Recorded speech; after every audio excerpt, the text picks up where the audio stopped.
Salve galera, beleza? Boa noite a todos aí, Paulão na área com mais uma aula de informática para concursos. Hoje nós vamos entrar num conceito interessante, nós vamos começar a discutir hoje o conjunto, né? Que é internet, rede e segurança, perfeito? Ok? E a questão é a seguinte, quando a gente discute internet, nosso primeiro bate-papo vai ser internet, nós precisamos entender como que isso acontece, como que isso funciona para concurso público, sempre com esse conceito. Paulão, nós temos questões que envolvem redes sociais em concursos? Gente, é raro, mas tem aparecido sim, tá ok? Sobre compartilhar, curtir, comentar, esse tipo de situação tem aparecido sobre redes sociais sim, tá ok? Fique atento também com conceitos como a gente vem conversando aí sobre o WhatsApp para PC, né? O WhatsApp online, como a gente tá comentando por aí, depois a gente vai entrar num bate-papo sobre essas atualizações, esses termos atuais, combinado? Mas nós vamos focar o nosso trabalho hoje para entender o princípio do conceito de rede que envolve a internet, tá? Então você está vendo aqui, a primeira coisa de internet que a gente precisa entender, lógico que existe todo um processo que eu vou discutindo com vocês, eu vou esmiuçando com vocês, mas o primeiro bate-papo, assim, o primeiro tópico que a gente, sem entrar no mérito de navegador, que é o próximo conceito que eu vou entrar já, tá? Beleza? Me acompanhe na linha de raciocínio, por favor. Então é o seguinte, quando a gente fala em internet, nós temos ali que entender conceitos para concurso como URL, né? Como domínio, perfeito? Ô Igor, ficou estourado aqui a minha tela na TV ali, velho. Eu vou jogar pra cá. Gente, eu tô jogando aqui no inteiro e eu vou seguir assim, beleza? Que aí pelo menos vocês conseguem visualizar sem corte, combinado? Então assim, nós temos ali o URL, vai para o DNS, vira IP. Que bagunça é essa? Bom, é o seguinte, gente, o URL é o link de relação. E quando você estiver em concurso e surgir esse conceito URL, lembre-se que esse é o endereço do sítio. Algumas prestadoras tratam esse tópico como site, outras prestadoras tratam esse tópico como sítio. De qualquer forma, nós estamos nos referindo à mesma situação, beleza? Então nós temos ali DNS, o servidor de nome e domínio. Você sabe que para nós termos o acesso à internet, nós precisamos de um provedor. Provedor é a empresa que fornece o sinal de internet. Então, nós precisamos contratar um provedor que forneça o sinal de acesso à internet para que nós possamos navegar, viajar pela internet. Esse provedor é responsável também por me colocar em contato com outros provedores para que eu possa buscar essa informação em outros provedores. Então, o URL, quando aparecer isso para vocês em provas, para nós em concursos, é o nome do sítio ou site. DNS é um servidor de nome e domínio. Esse servidor de nome e domínio, ele fica dentro do provedor. Se você já deve ter percebido que quando nós digitamos o endereço de um site, lá em cima, quando você dá Enter, ele vira geralmente um nome gigante, com vários números. O que é isso? Na verdade, nós somos identificados na rede por números e não por nome. Assim como eu tenho meu CPF, meu RG, você também tem seu CPF, seu RG. Se você vai a uma instituição financeira, se você vai a uma loja ou algo nesse sentido, o que eles precisam da nossa pessoa é o número do CPF ou RG para fazer todo um cadastro, enfim.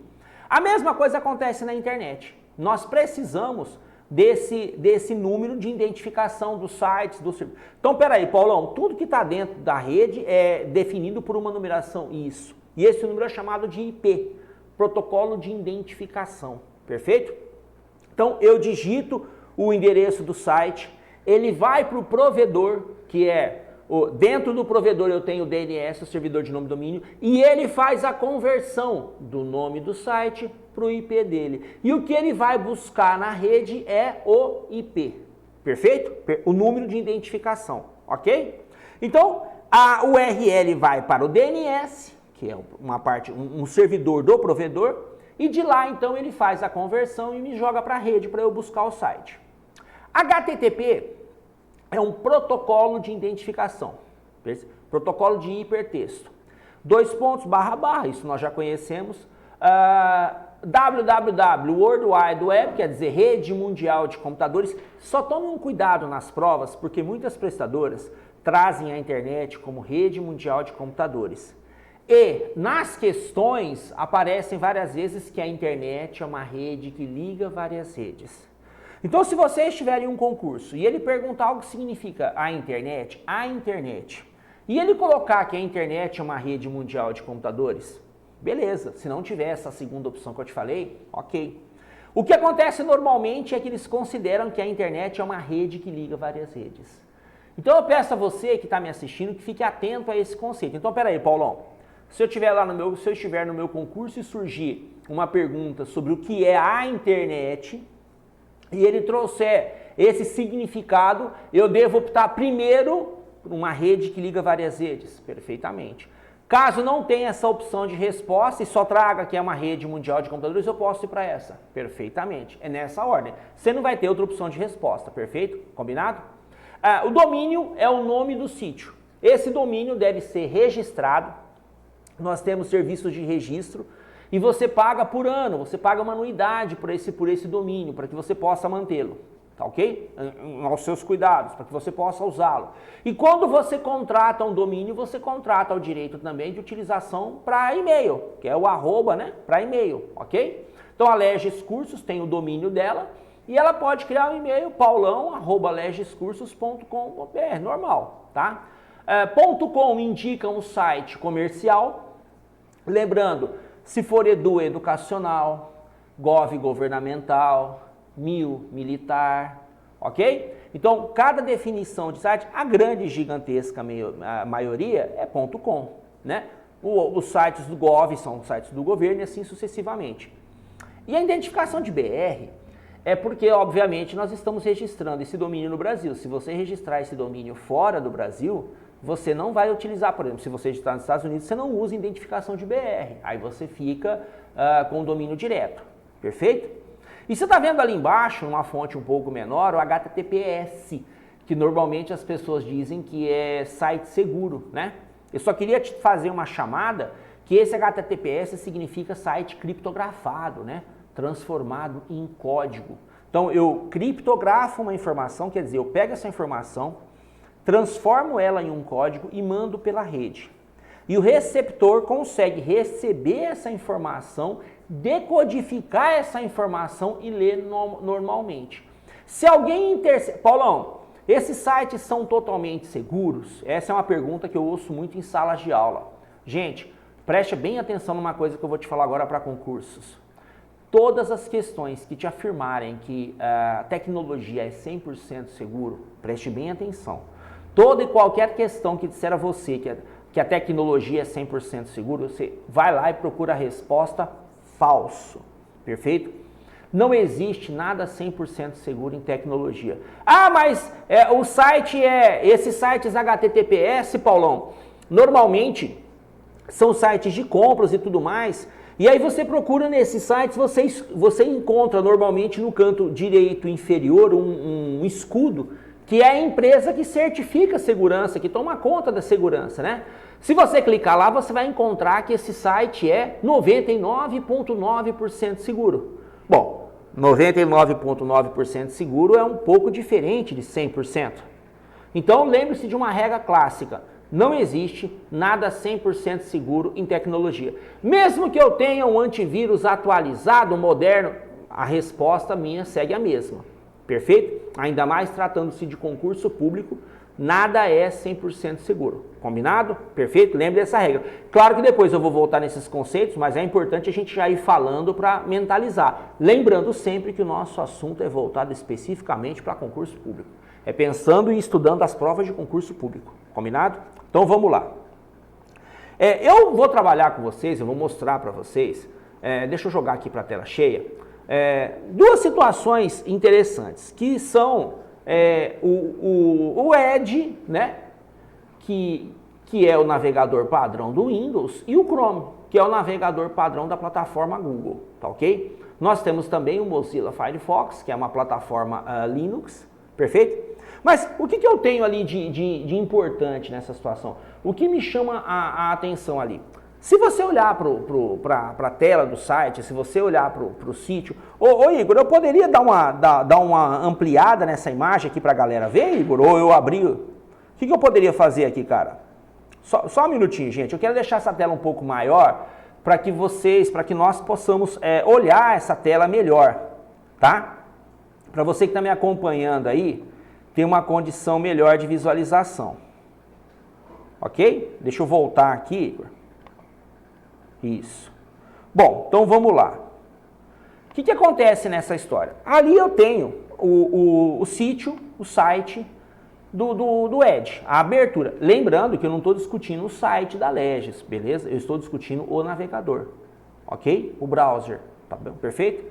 Então nós temos aqui em cima a identificação de endereço, o velho botão voltar e avançar, né? Que nós sempre usamos. Depois nós vamos conversar sobre isso, porque esses sites que a gente usa quando a gente volta e avança, você já percebeu que enquanto você está com o navegador aberto, trabalhando, e você está em um site e vai para outro, você pode voltar, sem problema nenhum. Você Alt seta para trás, Alt seta para frente, você pode voltar no site anterior ou avançar. Ali normal, você pode usar o Alt mais a setinha, ou clicar ali. E o famoso F5, né? Que é o atualizar, que é esse círculo que a gente tem ali, aquele semicírculo que nós temos ali. Mas, Paulão, hoje em dia com a velocidade da net, não preciso mais disso. Sim, as pessoas que têm uma internet mais lenta, né? Nós moramos num país onde as diferenças são grandes, você sabe que muitas vezes o site demora para carregar. Então, às vezes você precisa atualizar e tudo mais, tá certo? Então, esses 3 botões e essa informação do site que armazena durante a navegação. Então, eu estou no site da Legis, eu entrei num segundo site de uma organizadora de concurso público, eu fui para um site de prova, eu quero voltar. Alt setinha para trás, Alt setinha para frente, eu faço essa navegação entre os sítios ou sites, né? Eu sempre vou estar usando os 2 nomes para a gente começar a se acostumar, perfeito? Esses conteúdos, eles ficam armazenados na memória cache da internet. Paulão, para o mundo que eu quero descer. Você falou lá na aula de hardware que eu tinha cache do processador. Agora você vem com um papo em cima aqui, dizendo que eu tenho a cache da internet. Paulão, você bebeu? Não, eu não bebi. Relaxa que eu não bebo. A questão é outra. A questão é o seguinte, eu tenho a cache do processador, que são os cérebros lá, é outra situação, e eu tenho a cache da internet. A cache da internet armazena os sites durante a navegação. Então eu estou navegando no sítio, ele vai armazenando aquele conceito. Ah, então quer dizer que quando eu fecho o navegador eu zero essa cache? Exatamente. Faça um teste, entra em um site, vai para um segundo, vai para um terceiro, depois tenta voltar para o primeiro. Você vai conseguir usar as setinhas ali em cima. Agora, fecha o seu browser, fecha o seu navegador, abra novamente e tenta verificar se os sites ainda estão lá. Você percebe que ele vai limpar. Certo? Então, cuidado com esse conceito aí de cache da internet. Armazena os sites durante a navegação, beleza? O F5 atualiza o site ali ao mesmo tempo, perfeito? Aqui nós não vamos discutir o conteúdo do site, porque nós estamos falando de navegador, que é o que nos interessa para a prova. Claro que o site necessariamente não vai cair no concurso, sim o navegador. E aí a gente cai aqui, ó, nós vamos cair aqui nesse canto aqui, né? Onde nós temos a estrela ali do favoritos, a famosa estrela do favoritos e algumas outras ferramentas. Bom, eu vou desmembrar essa conversa para nós, deixa eu passar para o próximo slide aqui. Isso, perfeito. Eu vou trabalhar sempre com esse zoom ativo, tá bom? Vocês já devem ter recebido na plataforma esses slides, se não receberam, deve estar recebendo amanhã aí, ok? E eu vou trabalhar aqui em cima disso. Bom, quando eu entro nas opções aqui de navegação, o que eu tenho, nós precisamos tomar um cuidado para a prova. Paulo, quando os concursos são pesados, eles pedem essas teclas de atalho? Sim, quando os concursos são pesados, eles pedem as teclas de atalho. Então eu peço a você um certo cuidado ali, tá bom?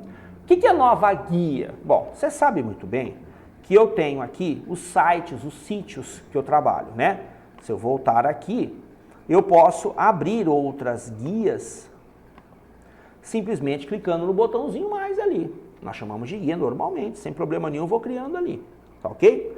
Mas vamos imaginar que se ele trouxer esse tipo de pergunta, você deve concordar comigo que é uma pergunta considerada tranquila para concurso.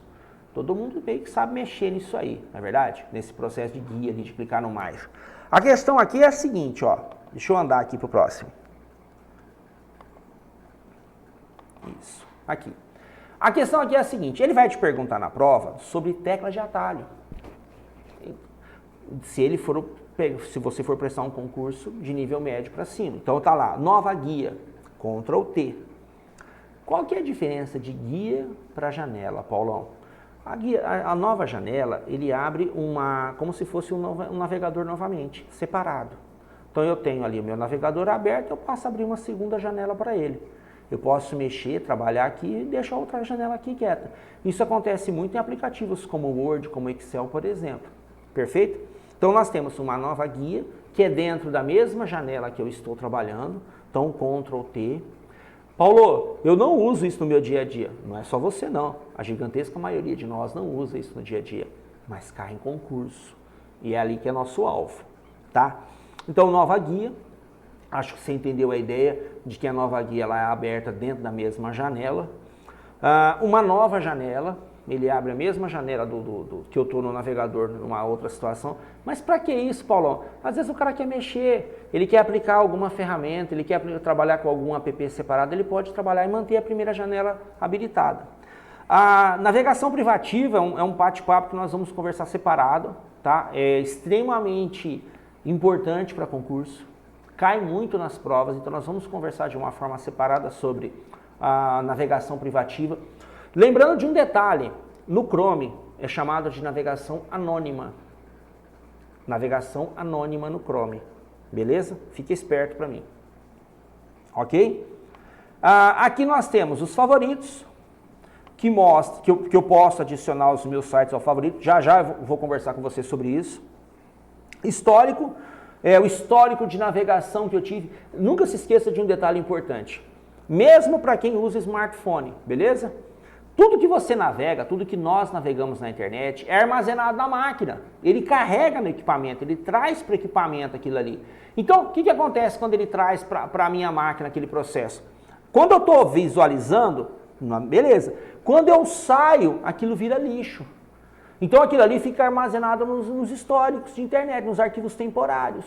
E aí o que acontece? Aquilo começa a virar lixo na minha máquina. É extremamente importante, daqui a pouco eu vou te mostrar como, você limpar a tua máquina. Então tem gente aí que tem equipamento há 1, 2 anos, navega todo dia, faz um monte de situações de navegação e não limpa histórico, não limpa arquivos temporários. Está tudo ali dentro como lixo. Aquilo ocupa a memória, aquilo ali vai atrapalhando o desempenho do seu equipamento. Então é importante nós limparmos a história. Paulo, pelo histórico de navegação, eu posso saber então os sites que foram abertos na máquina? Claro que foi. Você pode entrar ali e você vai verificar os sites que foram abertos. Ou conteúdos que foram navegados. E a grande maioria de nós também comete um erro um pouquinho mais complicado ainda, né? Que é aquela velha história de que quando o site pede para armazenar nome de usuário e senha, para facilitar o acesso ao futuro, a gente vai lá e pede para armazenar na máquina, né? Que são os cookies, né? Então aquilo ali também é outra situação que depois nós vamos discutir também na questão de segurança de informação. Paulo, então você está dizendo que eu não devo habilitar aquela opção de lembre-me aqui, mantenha-me conectado, lembrar a senha. Não estou dizendo para você não fazer. Estou dizendo que aquilo ali deixa você extremamente vulnerável. Porque se o seu equipamento é invadido, o seu smartphone, o seu computador, qualquer pessoa que tiver acesso ao seu equipamento pode rapidamente, facilmente ter acesso aos seus nomes de usuário e senha. Então eu vou limpar. Então aí você limpa, você não tem o hábito de digitar aquilo, você não lembra a senha, a confusão que você arrumou. Então é algo, eu já cansei de falar isso em sala e eu já cansei de ouvir isso. Pô, Paulão, você falou aula passada para limpar o nome de usuário e senha, eu cheguei em casa e limpei, cara, agora eu não lembro mais nada, senha não tem mais. Então, se você for fazer isso, crie pelo menos uma senha padrão, perfeito? Ok? Então, tipo, sogra, te amo, ninguém vai imaginar que a senha de um cara normalmente falando é a senha, sogra, eu te amo, fala a verdade. Quem em sã consciência coloca lá na senha do computador, sogra, eu te amo? É o tipo de senha que você pode colocar que jamais um hacker ou um cracker vai digitar na máquina. É muito simples. Não? Agora o cara usa RG, data de aniversário, aí lascou, filho. Aí você deixou arroz com feijão para os caras. Então, voltando aqui. Nós temos o download. Lembrando só um detalhe importante. Essa questão de download que nós temos aqui, ele mostra para nós, ele traz para nós a lista dos downloads. Mas os arquivos especificamente, eles ficam lá no Windows, na pasta downloads que eu tenho lá no meu Windows. Perfeito? Se você abrir seu Windows aí, você tem lá a pasta imagem, documentos, downloads, estão lá os arquivos. Então se você limpar aqui, você só limpa o link para ele. O arquivo necessariamente que você executou o download continua lá na máquina, normalmente. Beleza? Você não vai perder. Apps é o que a gente fala muito hoje em dia de instalar aplicativos complementares, né? Nós fazemos isso muito nos smartphones, nos iPhones da vida. Nós entramos nas Play Store, baixamos ali os arquivos. Esses aplicativos, eles não caem em concurso, tá, gente? Perfeito? Ele pode te perguntar o que são apps. São aplicativos que eu posso trazer para a minha máquina, que eu posso instalar na minha máquina para abrir outras ferramentas. Mas não que eles vão fazer ali alguma pergunta, ó, o app tal. Pelo menos até hoje nunca caiu, também não teria sentido cair, tá bom? Até porque eu tenho sempre que lembrá-lo que o que está que vem escrito no edital é a instalação padrão do aplicativo, ou seja, como ele é instalado quando ele vem, entre aspas, de fábrica, beleza? Então essas instalações extras que nós fazemos, elas não caem em concurso, falou? Extensões, quando a gente coloca alguma coisa de extensão, por exemplo, eu quero fazer com que o meu navegador passe a reconhecer um arquivo de vídeo, ou um conteúdo de som diferenciado, sabe? Alguma situação extra. Aí eu instalo uma habilitação para uma extensão extra. Então, peraí, Paulo, extensão de arquivo é igual você falou do Word, do Excel, do PowerPoint? Exatamente. DocX, né? XLSX, PPTX e PPSX, aquilo ali. Só que eu tenho extensões extras de arquivos de vídeo, de arquivos de áudio, né? E aí eu posso instalar extensões para fazer o meu navegador reconhecer aquele tipo de extensão. Perfeito? É extremamente comum. Mas também, repito para vocês, que não vai cair em concurso esse conceito, perguntando qual extensão, se essa ou aquela cai, porque não faz parte da instalação padrão do aplicativo. Mas é importante eu saber que existe uma diferença entre aplicativos que eu posso colocar, beleza? Que são programas que eu posso instalar, e extensões. Ah, mas as extensões não deixam de ser aplicativos? Sim. Mas quando você instala uma extensão, você está instalando um leitor, um codificador para ler aquela extensão, aquele tipo de extensão. Isso é muito utilizado para arquivos de áudio e vídeo. Beleza? Ok? As coleções que você possa ter também, outras instalações que você pode fazer também, ele permite. A velha e boa imprimir o Ctrl P para que você possa... Paulão, eu posso imprimir minha tela direto? Você pode imprimir sua tela direto sem problema algum. Posso compartilhar? Compartilhar também. Você pode simplesmente compartilhar. Lembrando sempre que esse compartilhamento depende do fato de você estar habilitado no navegador. Você pode ver que quando eu abri a minha janela de navegação, em cima no canto superior direito, eu estou conectado, certo? Eu fui lá e habilitei a minha conta de e-mail para habilitar a minha navegação naquilo ali. Muita gente não faz, então, por exemplo, você não tem como compartilhar, ok? Paulo, mas eu não sei fazer isso. Vai lá embaixo, nesse menu de opções lá embaixo tem a opção de habilitar, configurar. E ele vai simplesmente pedir para que você habilite seu e-mail. E aí você habilita seu e-mail e está tudo certo, ok? Localizar. Aí esse localizar na página é complicado, porque nós sabemos que localizar na página através do navegador é Ctrl F, e eu tenho outras opções de localização em outras situações. Eu vejo muito isso em salas de aula, ou quando o pessoal volta de concurso e fala, pô, Paulão, na boa, cara, apareceu no Word lá o botão localizar e eu mandei um Ctrl F certeiro, cara, e no Word localizar é Ctrl L, né, de lâmpada. Eu falo, é isso aí, cara, você confundiu o editor de textos com o navegador de internet. Isso acontece muito. E os caras já mandam essa pergunta sabendo que você vai confundir mesmo, porque todo mundo estuda o quê? De tecla de atalho? Processador de textos, que seria o Word, planilha de cálculos, que seria Excel, PowerPoint, perfeito? Então, para localização pelo navegador, Ctrl F. E uma das funções para ferramentas de acessibilidade que ele te oferece, que ele nos traz, é o ler em voz alta. né? Que ele permite a leitura para pessoas que têm necessidades especiais, ok? Vocês perceberam que eu vou explicando um a um, porque assim, são coisas que nós não usamos no dia a dia, nós não estamos habituados a trabalhar e tem caído em concursos, tá bom? Beleza? Deixa eu adiantar aqui, ok? Ah, olha o que eu te falei aqui, ó. Deixa eu... Aqui, olha só. Gerenciar favoritos, Ctrl O. Adicionar esta página aos favoritos, Ctrl D de dado. Adicionar páginas abertas aos favoritos, Ctrl Shift D. Mostrar barra de favoritos. Essas teclas de atalho, você fica esperto, ok? Principalmente adicionar esta página aos favoritos, que é o velho e conhecido Ctrl D. Ninguém usa Ctrl D porque nós clicamos na estrela. No caso específico do Edge, nós clicamos na estrela, né? Nós sabemos disso, mas inúmeras vezes você vai encontrar a tecla de atalho, e aí você tem que estar preparado para ela. E você lembra no Windows que o Ctrl D manda o arquivo para a lixeira?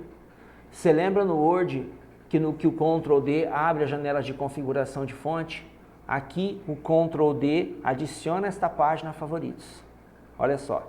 Adicionar páginas abertas. Se o meu browser, se o meu navegador estiver aberto e eu tiver 5, 6 páginas e eu quiser adicionar todas de uma vez só à minha lista de favoritos, Ctrl Shift D de dado. Ele adiciona todas elas automaticamente à minha lista de favoritos, ok?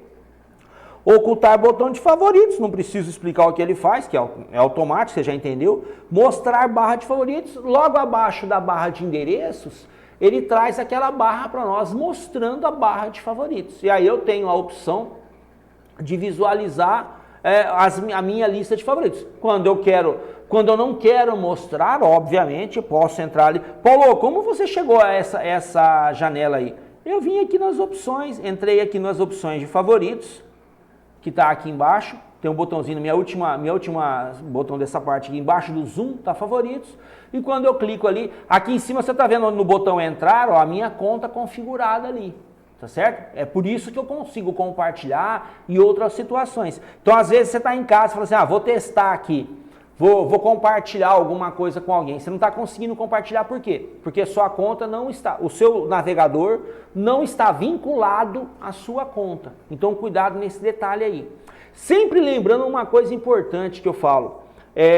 Quando a gente discute software de pesquisa, no caso da Microsoft, é o Bing. Beleza? Então, se você estiver num concurso e falar a ferramenta de busca, a ferramenta de pesquisa, o mecanismo de busca padrão da Microsoft é Bing, B-I-N-G.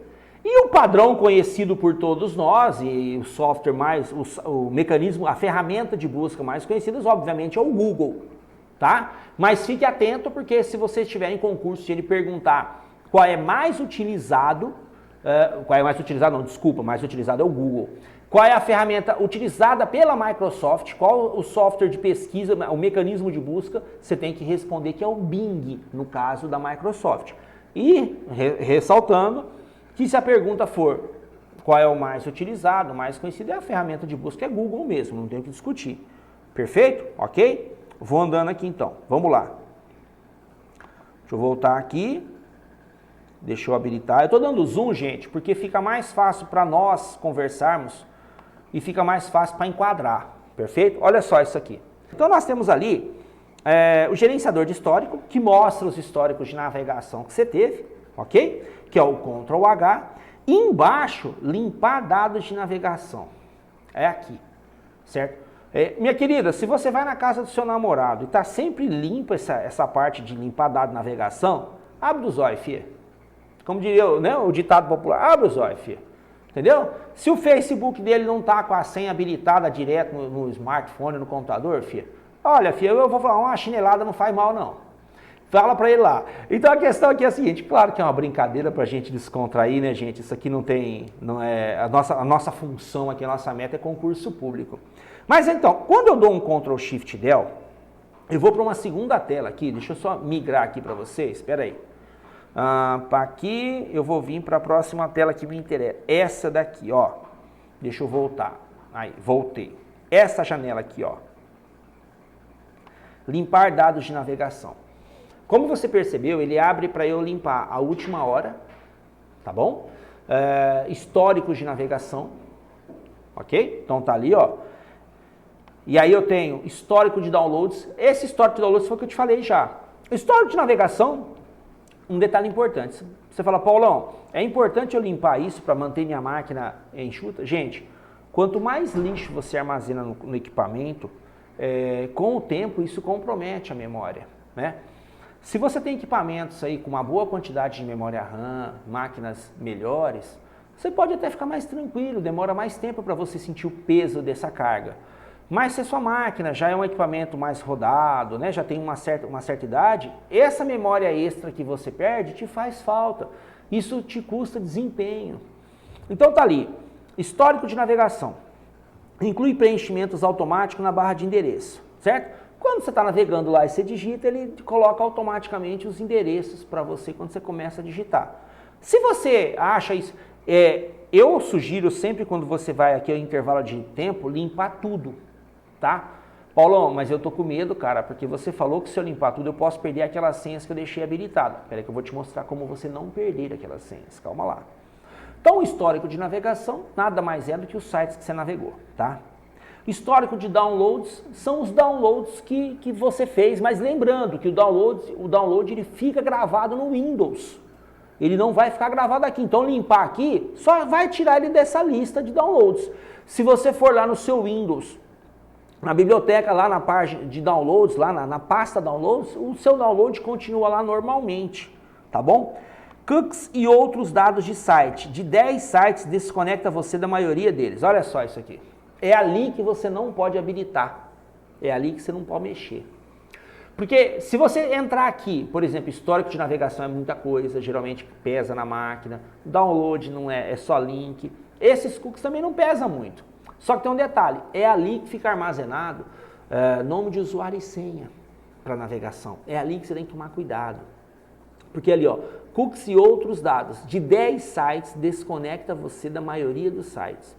Então, se você estiver habilitado, pô, Paulão, mas você deixa as suas senhas armazenadas lá? Eu deixo. Primeiro porque o meu equipamento é voltado apenas para a área profissional. Eu não uso para navegar em absolutamente nada fora disso, certo? E se você, por exemplo, vamos imaginar para quem usa smartphone, tá? Você usa esses Wi-Fi livres que nós encontramos por aí, em lanchonete, restaurante, praça de alimentação de shopping, enfim, ok? Aquilo ali é complicado. Não porque o lugar, nada a ver, o lugar pode ser o lugar mais correto que existe. O roteador dos caras, que é um assunto que nós vamos discutir depois, ele pode ter sido invadido. E o cara está te monitorando. E o cara está ali naquele roteador invadido e você pede informações através daquele roteador. Se tiver um cara naquele ambiente ali, por exemplo, ele pode roubar essas informações do seu equipamento também. Então é extremamente importante e cauteloso você saber onde você usa. Então, por exemplo, se você usa no seu smartphone sua conta bancária, ou você faz transação financeira, ou você navega por conta, a primeira regra que eu te falo é muito simples. Contrate um plano de telefonia. Tá? Não use esses Wi-Fi abertos que nós encontramos por aí. Esses Wi-Fi de lanchonete, restaurante, com todo respeito, eu não estou em momento algum colocando aqui em dúvida a credibilidade dos lugares. Não é isso. É que o mesmo roteador que você vai estar usando, outras pessoas de fora também estão usando. E o cara pode ter invadido aquele roteador e está esperando para roubar a informação. Então te coloca numa situação delicada, ok? Os cookies, então, é uma opção que você não pode habilitar para limpar, porque ele vai tirar todos os nomes de usuário e senha da sua máquina, tá certo? Os que estão salvos. E aí pode te criar um transtorno muito grande. Arquivos e imagens de cache. Isso é extremamente importante se limpar. Esses arquivos de imagem de cache, ele vai limpar, além do histórico, tudo aquilo que você está navegando no momento. Isso geralmente é pouca coisa. Mas, ó, do que eu estou aberto nesse momento, 6 megas. Ah, mas isso não é nada. Mas era só o site da Legis. Não era nada, mas era só o site da Legis que estava aberto naquele momento para trabalhar. Entendeu? Então, cuidado nesse detalhe. Ó, isso limpará os dados em todos os dispositivos sincronizados Isso limpará os dados em todos os dispositivos sincronizados conectados à conta. Essa conta eu só uso para aula, então não tem problema nenhum deixar aberta aqui. Para limpar dados de navegação somente desse dispositivo. Então você tem que tomar cuidado nessa limpeza e ao mesmo tempo eu sugiro fortemente que você faça. Para fins de concursos, cookies é um termo que cai bastante, ou cookie, né? Cai bastante. A cache, que armazena os sites durante a navegação, é outro conceito que cai bastante. Eu peço sua atenção em cima disso. Perfeito? Então, bastante cautela nisso para a prova, tá? Deixa eu virar aqui. Vamos lá. Essa outra janela é uma opção específica de configuração. Quando eu chamo aquela janela de limpeza, ele me traz para uma prevenção de rastreamento. Olha só essa situação. Sempre protegeremos e respeitaremos sua privacidade. E ainda fornecemos a transparência do controle. Então, tem todo um processo de privacidade ali do navegador. Prevenção de rastreamento. Os sites usam rastreadores para coletar informações sobre sua navegação. Os sites podem usar essas informações para melhorar os sites e mostrar conteúdo com anúncios personalizados. Alguns rastreadores coletam e enviam suas informações para que sites que você visitou. Muito simples de você. Você já entendeu o que está aqui. Não, mas peraí, Paulão, como que essa janela foi aberta? Quando eu chamei a limpeza lá, automaticamente ele me chama isso. Então abre aquela janela de limpeza que você acabou de ver no slide anterior e embaixo abre essa janela para você escolher. Se você quiser mexer aí na tua casa, você vai em configurações. Em configurações você vai em privacidade e pesquisa de serviços. E ali você pode habilitar, definir que processo você quer. Quer um exemplo muito simples de como você vai entender o que é isso aqui? Você está navegando em um site qualquer e você clica num produto qualquer. A partir daquele momento, o que você recebe de propagandas daquele produto é uma chuva de informações. Cada novo site que você abre, aparece uma bendita propaganda relacionada àquele produto. Por quê? Existe por trás do site de navegação, deixa eu retomar aqui, aqui. Existe por trás dos sites um serviço de rastreamento, que ele monitora todas as etapas que a gente está navegando, o que nós estamos navegando. Então o que eu tenho que fazer, Paulão? Normalmente ele traz o padrão habilitado como equilibrado, que é esse que você está vendo ali.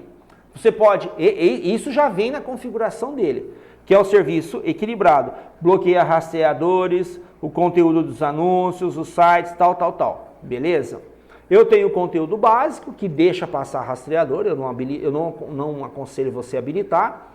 E eu tenho um conteúdo restrito, que pode ser interessante, só que também ele vai bloquear muita coisa que aquilo que às vezes você queria ver. Então, a melhor opção... Agora, você deve estar se perguntando assim, pô, velho, por que então eu vejo tanto isso? Eu estou discutindo contigo Edge. Cada navegador, cada browser tem suas configurações específicas. Por isso que eu estou te chamando a sua atenção. Fique atento aí. Isso aqui é o Edge. Se você pega o teu Windows, por exemplo, no Windows 10, você tem nele o Internet Explorer e o Edge. As pessoas antigamente, até hoje, as pessoas discutem muito a velocidade do navegador. Qual navegador é mais rápido que qual. E eu queria te trazer uma situação. A pergunta não é a questão de velocidade do navegador, a pergunta é a segurança que ele te traz. Porque às vezes o navegador é lento porque os processos de segurança dele são mais bem implementados, ele tem um processo de segurança mais rígido, tanto é que muitas instituições financeiras só aceitam um tipo de navegador para transação, não aceitam qualquer navegador. Então isso tudo pesa nessa balança, por isso que eu estou em vários momentos relembrando a você que nós estamos conversando aqui sobre o Edge, que é o navegador padrão da Microsoft, depois eu vou entrar no Chrome, tá bom? Então essa opção eu sugiro a você que mantenha o equilibrado ativo, que é a questão que mais nos interessa nesse caso, é manter o processo de serviço equilibrado mesmo, tá ok? E aí você pode escolher dentre outras opções, caso você queira, você tem outras situações para trabalhar, tá bom? Mas estou falando específico para as provas que nós faremos. Deixa eu passar aqui. Olha isso. Mostrei para você agora há pouco, Ctrl+Shift+N. Você viu lá atrás, naquele outro slide que eu te falei, como chegar na navegação privativa, né? Para quem está chegando agora aí, nos slides anteriores tem o Ctrl+Shift+N que habilita essa opção para a gente, ok? O que a navegação privativa faz? A navegação privativa, ela faz aqui, ó, olha só, excluir as suas informações de navegação quando você fecha todas as janelas, salva os favoritos e os downloads, mas não o histórico de downloads, impede que pesquisas do Bing sejam associadas a você. Então, na verdade, a navegação privativa, ela faz com que a minha navegação local fique, entre aspas, invisível. Paulo, deixa eu entender uma coisa. Às vezes, vocês perceberam que às vezes eu converso comigo mesmo, né? Eu fico, Paulo, não é. Porque a gente tem aquela memória de sala de aula, que quando eu entro nesse assunto surgem as questões. Então, eu já sei mais ou menos o que muitas de vocês que estão em casa estão pensando, né? Olha, beleza, cara, então quer dizer que se eu trabalhar com a navegação privativa, ninguém vai saber onde eu estou? Depende. Se eu fizer navegação privativa no meu equipamento, o meu equipamento me mantém, entre aspas, limpo. Ele não vai armazenar histórico, ele não vai armazenar os arquivos temporários, cookies, ele não armazena nada. Então, é como se eu não tivesse navegado. Porém, vamos imaginar que você está em uma rede, ok? E aí a sua máquina passa por um roteador ou por um servidor dessa rede. Então, peraí, Paulo, vamos criar um paralelo aqui, tá? Eu estou aqui na Legis, eu estou usando aqui os servidores da Legis, e aí eu estou usando a navegação privativa achando que ninguém sabe o que eu estou fazendo. Show? Beleza. Só que tem um detalhe, como o sinal para chegar até a minha máquina passa pelo servidor da Legis, se alguém do lado do servidor estiver rastreando as informações que trafegam pela rede, eles podem saber o que eu estou fazendo. Então, até essa informação chegar na minha máquina ela fica, após eu fechar, limpa tudo. Mas o tráfego na rede pode ser monitorado. Então estou lá no meu trabalho, Paulão, tá show de bola, eu vou usar navegação privativa, eu vou ficar o dia inteiro na rede social, ninguém vai saber. Não é bem assim. Se lá existir um servidor, por exemplo, de rede, esse servidor de rede habilita para que o cara saiba o que você está puxando, o que você está fazendo, certo? Então dá para saber sim o que você está puxando ali, o que você está fazendo ali. Então fique atento em relação a isso para concursos, ok? A navegação privativa, ela não deixa vestígios de navegação na máquina que eu estou usando, não na rede, correto? Na rede, se existir um monitoramento, o cara pode saber o que eu estou fazendo numa boa, tá? Então fique atento ali, por favor. Mas muito cuidado, porque tem caído bastante em provas a questão de navegação privativa ou navegação em private, ok? Beleza? Vou andando aqui. Opa, pulei um slide aqui. Isso, ó. Então aqui, olha só onde eu cheguei. Você percebeu que eu desmembrei a conversa, certo? Por quê? O que eu tenho aqui no Chrome? Ó, muitas das situações são iguais. Só que olha só, eu não tenho, aqui não chama navegação privativa, chama navegação anônima, certo? Então, nova guia, Ctrl T, algumas teclas de atalho são iguais, nova janela, Ctrl N, normal. Navegação anônima. Pera aí, Paulão. Essa navegação anônima que você está falando é a navegação privativa do Edge? Isso aí. A mesma situação. Combinado? Então, a navegação anônima, histórico, downloads, favoritos, isso nós já conversamos. Isso aqui não tem nada de novo em relação ao que eu não acabei de falar para vocês. Eu só gostaria de chamar a atenção para alguns detalhes que são diferentes, porque nomes como privativo e anônimo, por exemplo, podem mudar a resposta de uma questão em concurso. E, como eu digo sempre, você vai passar em concursos por uma pergunta. Quando a gente acaba não sendo aprovado por 3, 4, 5, 6 questões, lá no fundo do coração a gente fica triste, mas a gente sabe que faltou um pouquinho de gás, faltou um pouquinho de paciência para estudar um pouquinho mais. Agora, quando a gente fica por uma, aí dói na alma, você entendeu? E às vezes essa uma pode ser uma matéria que de repente você fala, aquilo ali é fácil, eu mexo naquilo ali sempre, então vai bem. Então, às vezes uma palavra como essa pode mudar o rumo de uma história, tá? Aqui, ó, deixa eu só continuar aqui. Navegação, nova guia, nova janela, navegação anônima, tudo certinho. Mais ferramentas. Salvar página, eu posso salvar essa página no meu equipamento, salvo ela inteirinha como um arquivo, tá certo? Limpar dados de navegação, Ctrl Shift Del, você já sabe. Esse gerenciador de tarefas que nós temos, igual no Windows, ele abre para você uma janela com todas as tarefas que você está realizando. Tudo que você tem ativo, ele vai abrindo para você. E o que acontece nesse gerenciador de tarefas? Ele te dá um relatório da tua situação, de como você está. Então, quando a gente fala em gerenciador de tarefas, a gente tem que entender que ele mostra uma janela com todos os aplicativos que estão ativos naquele momento, estão funcionando naquele momento. E através desse gerenciador eu posso fechar um ou outro. Então, ele me mostra uma janelinha, tudo que está ativo dentro do navegador, as extensões, né, os apps, e eu posso lá selecionar e fechar, caso algum esteja com problema. Ok? Perfeito? Então, vamos lá. A mesma situação, adicionar essa pasta a favoritos, Ctrl D de dado, adicionar todas as guias ao favoritos, exibir barra de favoritos. Paulão, isso cai em prova? Gente, esse é o tipo de pergunta que cai em concurso para matar o candidato. São situações que nós não usamos no dia a dia, nós não temos o hábito de usar isso aí. Então, até agora eu falando, se você não tiver de alguma forma anotando ou depois fazer o download disso aqui, você vai ter dificuldades para depois relembrar, estudar. Perfeito? E depois eu vou trabalhar também com alguns exercícios para a gente poder entender melhor essa ideia, tá? Deixa eu virar aqui. Olha aqui. A mesma situação. Histórico de navegação, ele abre a última hora. Eu sempre sugiro você a limpar tudo, não só a última hora, tá? Eu geralmente limpo tudo. Então, histórico de navegação, histórico de downloads, os cookies que nós já conversamos, imagens de arquivos armazenados em cache, senhas de outros dados, aí eu já aconselho você a não mexer, porque são senhas que você tem. Preenchimento automático também não aconselho mexer mais. História de navegação, gente, não ocupa memória, mas é legal você já deixar isso aí limpo.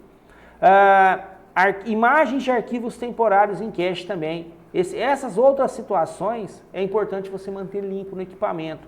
Você vai ganhar um fôlego extra nisso, de limpeza, tá bom? Eu estou indo, não rápido, mas eu estou indo um pouco mais adiantado aqui, porque como você percebeu, eu tive uma cautela gigante em te explicar no slide voltado para o outro navegador, sabendo que eu teria a mesma situação novamente, beleza? Espero que esteja claro para nós aí, tá? Navegação anônima, você já sabe, ó. O Chrome não salvará as seguintes informações: histórico de navegação, cookies, informações fornecidas em formulários não serão salvos. É possível que sua atividade ainda esteja visível. Os websites que você visita, o site que você visita pode te monitorar. O seu empregador ou sua escola pode te monitorar. Acabei de te explicar agora há pouco na parte anterior. E o seu provedor de acesso à internet também pode te monitorar. Acabei de falar para você agora há pouco exatamente essas mesmas coisas. Que se você trabalhasse e tivesse um servidor, esse servidor podia monitorar suas informações, tá certo? Ok? Então ali não tem nenhuma novidade. Agora, eu queria entrar com vocês um pouco especificamente no universo de navegação. Existem várias situações que falam, essa aqui eu peguei uma imagem de internet, beleza? Ok? Nós temos a internet, ela é dividida em 3 camadas. A área de navegação básica nossa, que é isso que você está vendo ali em cima, ok? A Deep Web, que é uma área da internet. Você pode ver que o desenho que está aqui é de um iceberg, perfeito? Então ali em cima, que aproximadamente 4% da rede é aquilo que nós navegamos de uma forma aberta, livre. Eu vou em sites de bate-papo, né? Enfim, redes sociais, essas coisas. Quando eu caio para a Deep Web, essa Deep Web já é uma parte mais controlada da rede, entendeu? Então ali eu tenho os bancos de dados, as navegações controladas por senha, todo um processo um pouco mais organizado, monitorado, eu caio na Deep Web. E aí, você tem a parte suja da rede, vamos dizer assim, que é a Dark Web, certo? Então, muitas vezes eu vejo por aí conteúdos que as pessoas tratam a rede de navegação e a Deep Web apenas. Para fins de concursos públicos, a parte negra da internet, enfim, essas coisas mais complicadas, você sabe o que eu estou falando, ela é tratada na Dark Web. Paulo, eu queria entrar nessa Dark Web. Bom, como você está vendo ali na última opção lá embaixo, atividades ilegais, ok? Para você acessar a Dark Web, você tem que ter um navegador específico para isso. E eu não sugiro a ninguém entrar no universo em um mundo sem lei. Então, basta você saber que existe essa rede, essa parte da rede, essa parte sombria da rede, vamos dizer assim, de tráfego de informações.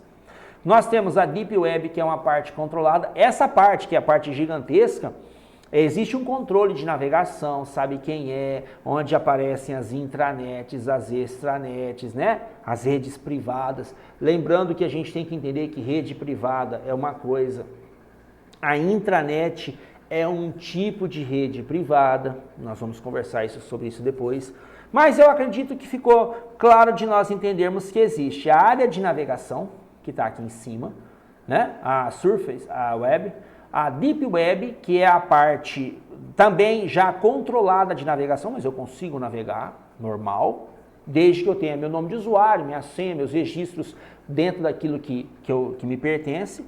E a parte da rede onde eu passo longe, que é a parte da Dark Web. Essa parte aí a gente realmente evita contato.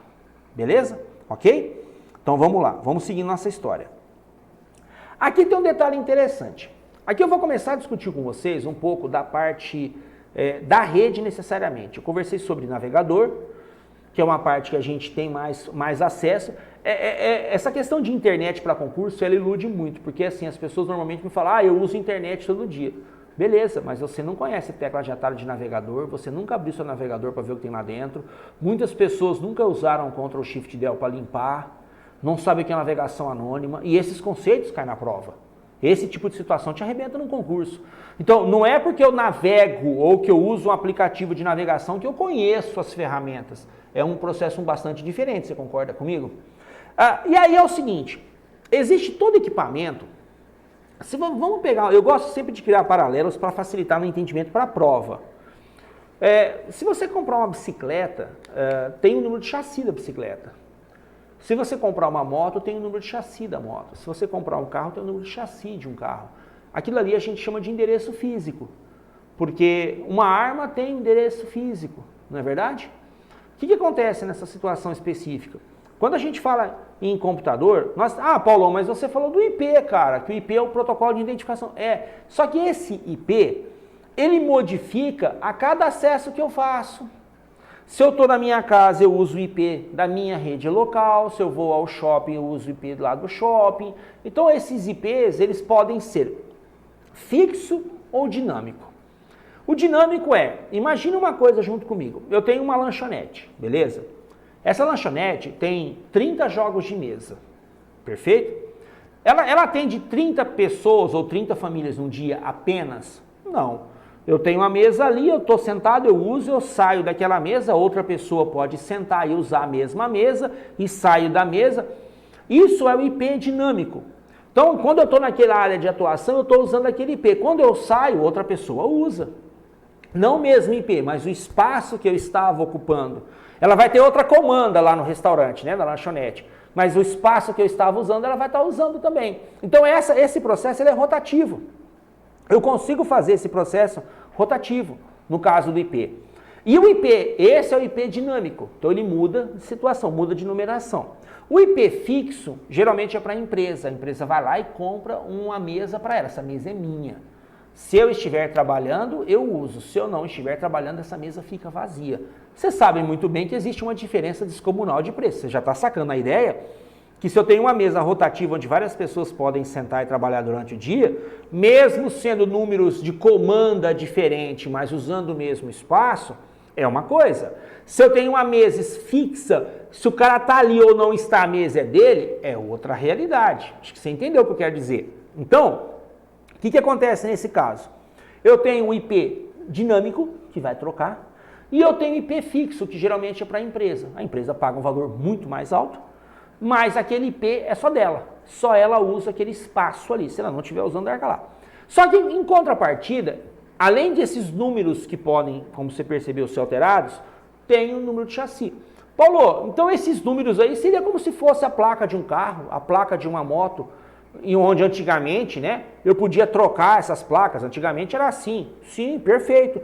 E o endereço MAC é o chassi do carro? Exatamente, o endereço MAC é o chassi do carro. Todo equipamento tem um endereço MAC. Tanto é que alguns tipos de equipamento têm um serviço de localização. Se ele for roubado, através do serviço de localização com o endereço MAC dele, você vai até o equipamento. Você rastreia ele até o lugar de destino. Então esse endereço MAC, ele fica na placa de rede da tua máquina. Ele faz parte, seja um smartphone, seja um computador de mesa, um PC, seja um notebook, o que for. Ele fica na placa de rede. Só existe, desculpa gente, só existe uma condição de troca, que é quando essa placa de rede queima. Aí eu consigo trocar. Então queimou a placa de rede, eu compro outra placa de rede, coloco lá, e aí meu endereço MAC passa a ser outro. Mas esse é um tipo de situação que não aparece em concurso. Ele vai te perguntar no concurso o que é endereço MAC. E como você pode ver ali, onde eu até circulei, fiz uma elipse em amarelo, ele é um endereço físico, é o número de chassi do seu equipamento. Tá certo? Esse endereço, fora essas opções em que eu te dei, ele acompanha a vida útil da sua máquina, tá bom? Vamos lá. Depois nós viemos para cá, ó, periféricos. Se você tem na tua casa, desculpa gente, se você tem na sua casa uma rede, seja lá uma rede Wi-Fi, que é o padrão hoje, as pessoas, nós temos as conexões, ou seja, rede cabeada. Paulo, qual é a rede mais segura, cabeada ou Wi-Fi? A rede cabeada é mais segura. Tem aquele cabinho azul, né, que nós chamamos de par trançado. A pontinha de plástico que você conecta nas coisas é um conector RJ45. Então você coloca esse conectorzinho RJ45 lá, ele tem um encaixezinho, você coloca no seu equipamento, ele fica ali, certo? Esse tipo de transmissão de dados, ele é mais seguro. Isso não sobra dúvida. Paulo, mas na minha casa, por exemplo, fica feio, cara, eu vou puxar esses cabos azuis. Então você parte para o Wi-Fi, né, que te possibilita trabalhar, mas mesmo assim, se a sua casa tiver muitas paredes, você sabe que o sinal vai enfraquecendo. Aí é aconselhável você comprar um repetidor, que é um bridge que está ali embaixo. Repetidor é o quê? É um aparelhinho que lembra muito um alarme de casa, esses sensores de parede, de alarme de casa, lembra muito isso. Você coloca ele na tomada, você entra no seu computador, na opção de rede da sua máquina, aparece esse aparelhinho lá, você configura ele, é muito simples de ser configurado, e o que ele faz? Ele recebe o sinal da tua rede e propaga ele mais forte. Por isso que chama repetidor. Ele recebe um sinal que vai se enfraquecendo e ele consegue propagar ele com uma força maior. Isso para quem tem casas, geralmente casas de 2 andares, que vai muito concreto, muito ferro, né? Tem gente que coloca o roteador numa coluna de concreto, por exemplo, com armação em aço, aí arrebenta o sinal dele para o outro lado, por exemplo, da coluna, arrebenta o sinal dele, mas tem gente, eu vejo muita gente fazer, então tem que tomar esse cuidado, certo? No sentido de propagação. Agora vamos voltar aqui. Nós temos os nossos velhos e bons roteadores, certo? O roteador nada mais é do que um aparelho que recebe o sinal, ok? E roteia, envia, organiza esse processo de transmissão. Junto a ele, nós temos esses caras que propagam o sinal. O switch, o hub. E qual é a diferença? O repetidor eu já acabei de te explicar como ele funciona. Tá? Acho que ficou mais ou menos tranquilo para nós. O switch e o hub, eles fazem o mesmo serviço. Só que tem um detalhe diferente. Lembra que eu te falei lá atrás que as máquinas têm o IP, que elas são identificadas por IP, tal? Então tá, vamos imaginar essa rede que está aqui. Tá ok? Nessa rede que está aqui, todos esses computadores que aqui estão, eles não podem, nenhum deles, ter o mesmo protocolo de identificação, o mesmo IP.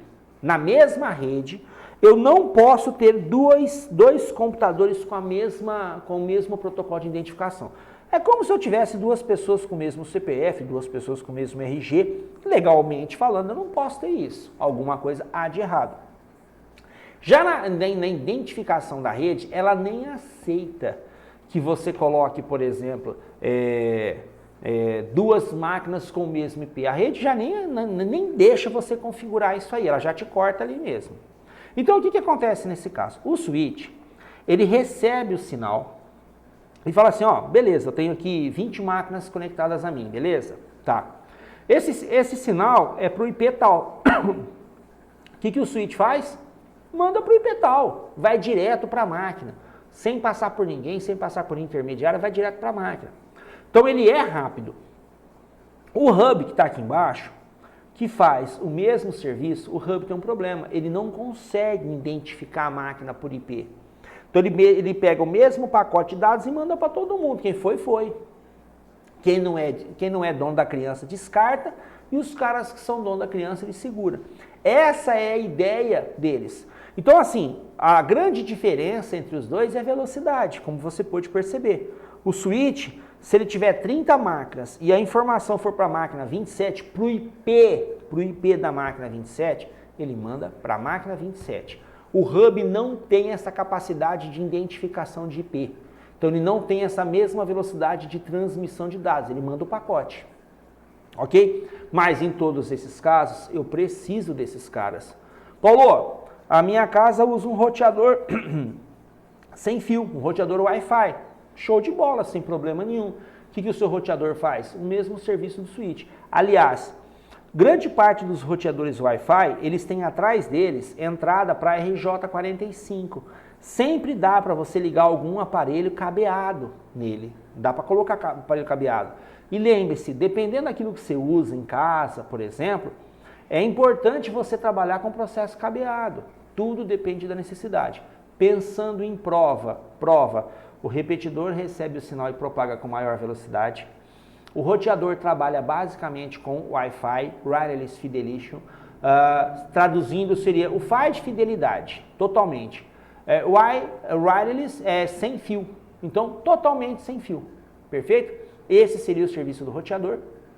Switch, recebe cabeado, só recebe cabeado e só transmite cabeado, beleza? Só que ele identifica o IP de cada máquina e manda específico para aquela máquina, fique esperto. E o hub? O hub, ele também trabalha cabeado, só que ele não identifica a máquina, ele manda para onde estiver ali, beleza? Ok? Vamos lá. Esse próximo slide é só para te mostrar uma situação que acontece bastante. Ó. Na internet, cada país tem a sua identificação. Isso não cai em concurso, tá? Assim, do jeito que eu estou te mostrando aqui. É mais para nós entendermos mesmo como funciona. Ó. Claro que nossa identificação é BR, mas para você entender que se eu vou, por exemplo, se eu registrar fora do BR, eu vou ter aquele site .com, bastante conhecido como .com. Apenas a título de curiosidade, para nós entendermos que essa identificação de nacionalidade, ela existe para cada país, existe sua identificação, ok? Beleza? Vamos lá. Agora aqui, nós conversamos agora nessa situação sobre o roteador, né? O hub, o switch. E aí eu falei para vocês, gente, ó, o switch ele trabalha com IP. O protocolo de identificação permite que ele direcione a informação. Tal. Paulo, como é que é a minha casa? A minha casa eu tenho lá minha rede Wi-Fi. É assim que nós chamamos, né? Você vai entender agora que nós passamos a ter uma identificação um pouco maior disso. Não é só mais minha casa. Então você imagina, alguns anos atrás, quando popularizou a internet, eu me recordo que usava-se muito o termo LAN house, né? Que era a casa da rede local. Então eram lugares onde você alugava a máquina por hora e você podia ir. Até hoje existem ótimas lojas, ótimos prestadores de serviço em relação a isso. O que é isso? Essa LAN que você está vendo aí significa Local Area Network, área local de rede. O que acontece? Você pega um prédio, 10 andares, 12 andares, 5 andares, enfim, ok? Esse prédio tem toda uma rede habilitada, né? Tem todo um processo trabalhado dentro dessa rede. Paulo, essa rede pode ser cabeada ou pode ser Wi-Fi? Dos dois jeitos que você quiser. Mas, se for cabeada, nós chamamos de LAN, Local Area Network.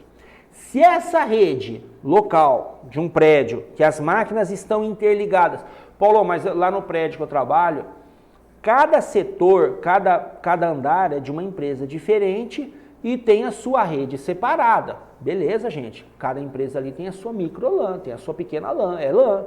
O cara tem 5, 6 máquinas ligadas ali no espaço dele, é uma LAN que ele tem ali. O outro tem 5, 6 máquinas ligadas no andar dele, é outra LAN. Não é uma LAN para o prédio inteiro. Cada situação, cada empresa monta suas redes. E se ela for uma rede local, ela recebe identificação de local, área network, rede local. Se essa rede for Wi-Fi, se essa rede for sem fio, à frente do LAN aparece o W. Então, se vocês tiverem uma prova e aparecer WLAN, essa rede é sem fio, beleza? Você vai trabalhar com essa rede sem fio. Então, peraí, Paulo, se eu tiver LAN local, se eu tiver WLAN, é sem fio. É a mesma rede, só que sem fio? Isso aí. Se tiver WLAN, é a mesma rede, só que sem fio, ok? Então, isso é para um prédio, para uma residência, dependendo do que for, para um escritório, né? Para uma fábrica ali, é uma rede local.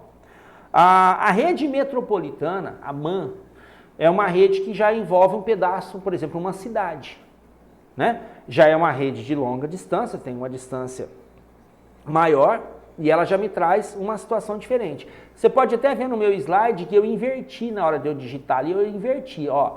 A definição de MAN está colocada na WAN. Então, MAN é o que está embaixo. MAN significa a área metropolitana de rede, ou seja, rede de área metropolitana. É só depois eu inverto ali para postar para vocês, tá certo? Então, essa MAN envolve uma rede que pegaria, por exemplo, uma cidade, tá?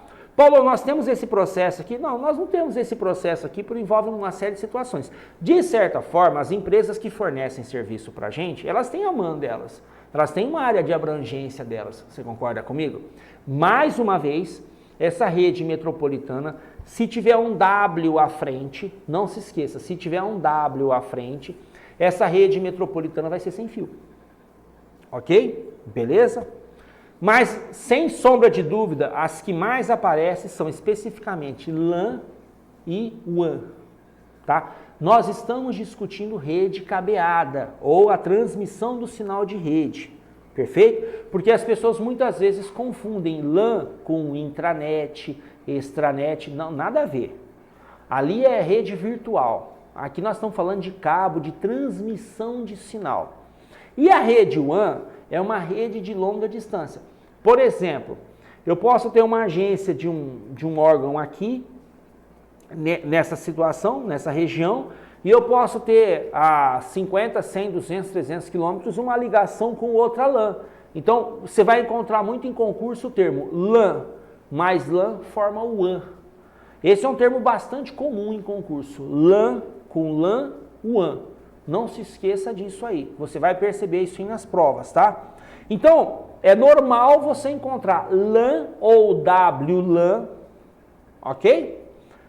MAN ou WMAN e o WAN ou WWAN. Se for sem fio, entra um W à frente. Perfeito? Ok? Vamos lá. Intranet e extranet. Que bagunça é essa, Paulão? Então tá, vamos lá, vamos entender uma situação.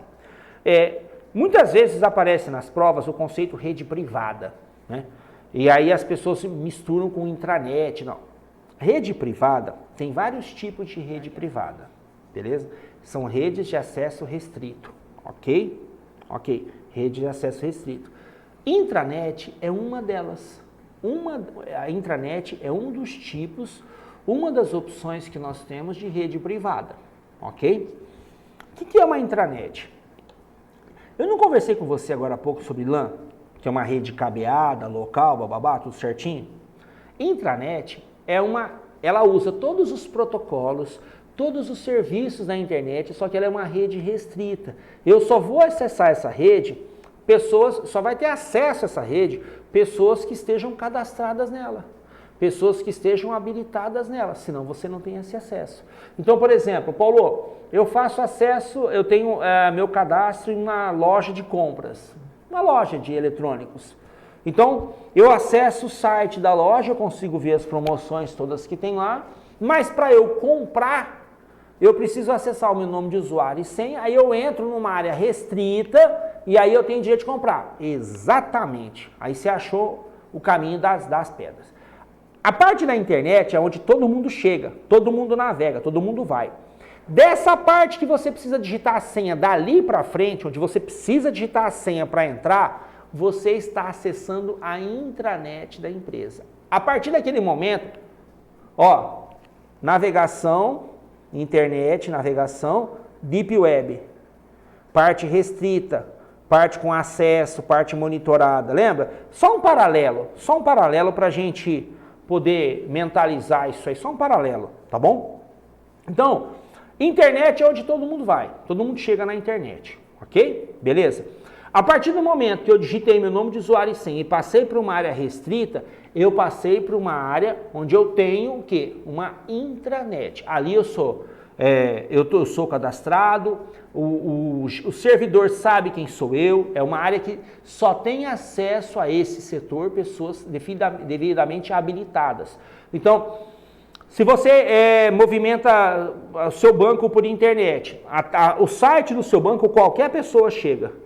A partir do momento que você acessa a área restrita, onde você faz movimentação, pagamento, ali é uma intranet, certo? Você foi em um site de compras, como eu acabei de citar.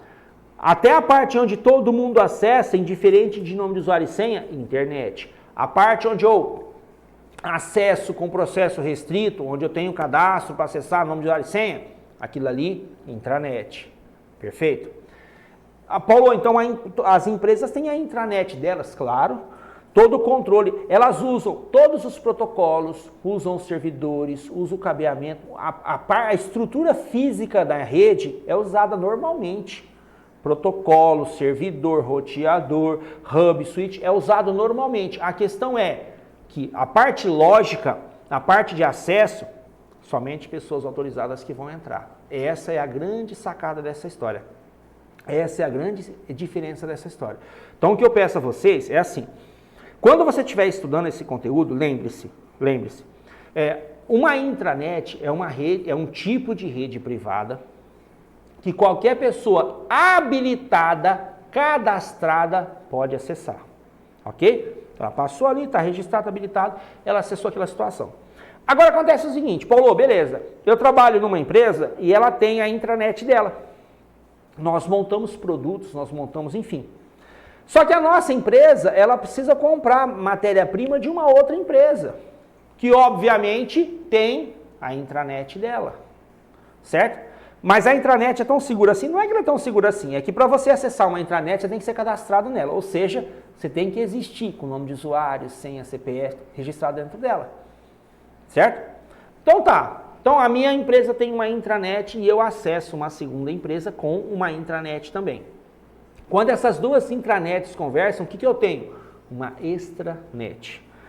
Intranet mais intranet forma uma extranet. Então, para fins de concursos, lembra agora há pouco que eu falei? LAN, Local Area Network, mais LAN igual a WAN. Lembra? Intranet mais intranet igual a extranet. Lembre-se disso. Intra mais intra, extra. É a mesma situação aqui, perfeito? Ok? Então, extranet é quando eu tenho duas ou mais intranets conversando. A intranet da empresa A conversando com a intranet da empresa B e as duas, quando estão ativas, estão trocando informações, eu passo a ter uma extranet. Vamos criar um paralelo aqui? Um exemplo? Então vamos lá, vamos juntos. Muitas pessoas compram produtos desses sites da China, beleza? Ok? Tá. Então você entra lá no site, você faz a compra do produto que você quer. Geralmente ele pede cartão de crédito para fazer o pagamento e tudo mais, tal, tem todo aquele processo. Você já parou para pensar que você foi daqui até o site lá, o servidor do site dos caras, entrou, escolheu um produto para pagar tudo e esse servidor voltou aqui no banco, a intranet desses caras da loja, que vai vender o produto para você, entrou em contato com a intranet da sua operadora de cartão de crédito para saber se você tem saldo. No meu caso, eles nem entram em contato, já dá a operação inválida mesmo, já fala isso daí, saldo, você nem sabe o que é. Então abandona essa causa. Então assim, eu fiz a solicitação para a intranet dos caras se eu quero comprar um produto deles, ok. A intranet deles entra em contato com a intranet do meu banco, para saber se eu tenho cash. Se a intranet do meu banco fala, ó, pode vender que ele tem cash, aí o site lá do cara da China me responde, compra autorizada. Todo esse processo é feito em segundos. Você sai daqui, vai até lá, faz a solicitação, o serviço, a intranet deles vem aqui na intranet da sua operadora, do seu cartão de crédito. Se você tiver saldo, a operadora pode falar para o cara, ó, vende lá que eu vou te pagar, e ele lá te responde, operação concluída. A intranet do serviço do site com a intranet do seu banco formaram naquele momento uma extranet, que são duas ou mais intranets conversando. Perfeito? Ok?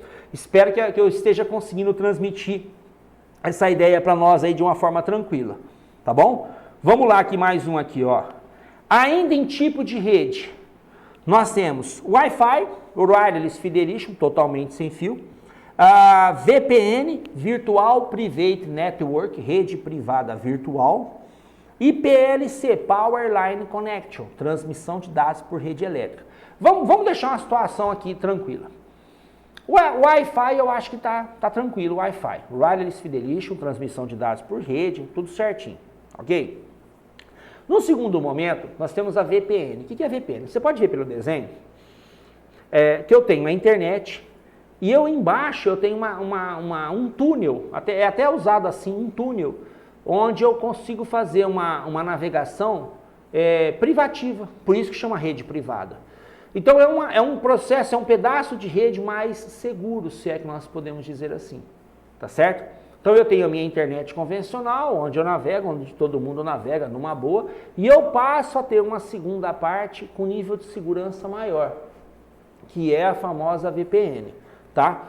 Então quando te falarem em VPN, significa rede privada, Virtual Private Network, rede privada virtual.